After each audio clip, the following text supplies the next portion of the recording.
قد كفاني علم ربي. Assalamualaikum warahmatullahi wabarakatuh. Beredar kabar cukup menggemparkan baru-baru ini. Sebuah lembaga nirlaba yang menghimpun donasi dari masyarakat Indonesia diduga menyelewengkan dana kemanusiaan untuk kepentingan pribadi. Ya, lembaga nirlaba tersebut adalah Aksi Cepat Tanggap. Tentu kabar ini cukup meresahkan bagi umat Islam khususnya, di mana dalam menghimpun dana kemanusiaan, Aksi Cepat Tanggap menggunakan narasi-narasi Islami dan juga memanfaatkan ustadz-ustadz kondang tanah air untuk menarik minat para dermawan. Ketika ada kabar dugaan penyelewengan dana seperti ini, bagaimana sikap kita? Pertama, di samping kabar itu adalah sesuatu yang menyesakkan dada, jika kabar itu benar, itu adalah sebuah kezoliman di atas kezoliman.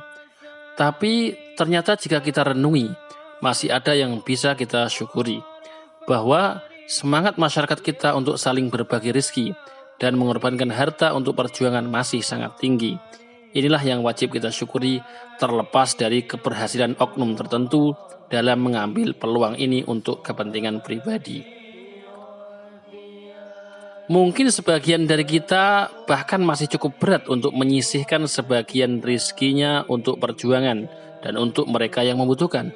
Maka kita lihat besarnya nominal dana yang berhasil dikumpulkan oleh Aksi Cepat Tanggap untuk memotivasi kita agar lebih semangat menyisihkan rezeki kita, bukan hanya melihat kasus penyelewengan yang ada.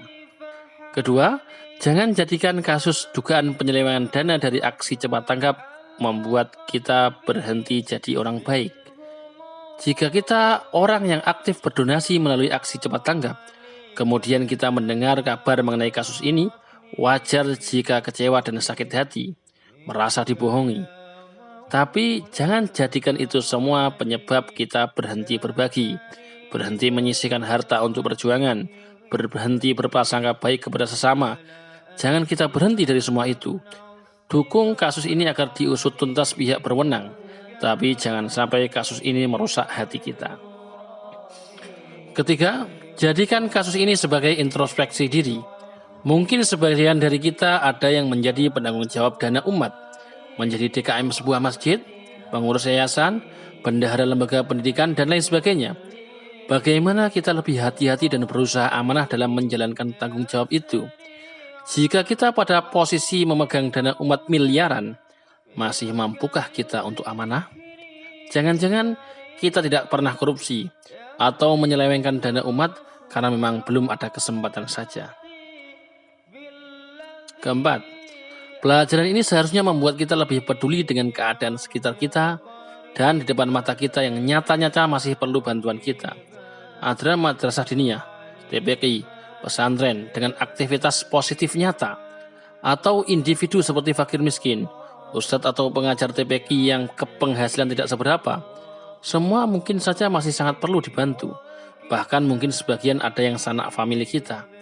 Sangat bagus jika kita mengutamakan untuk membantu perjuangan atau berbagi kepada orang yang bisa kita saksikan peruntukannya.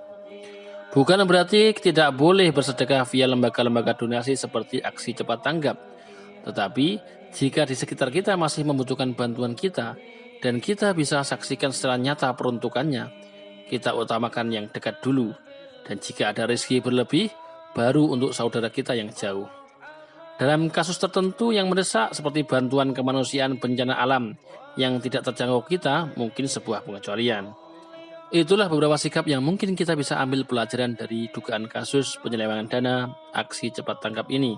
Semoga Allah Subhanahu wa Ta'ala memberi sifat amanah kepada kita dalam setiap tanggung jawab kita. Wallahu a'lam.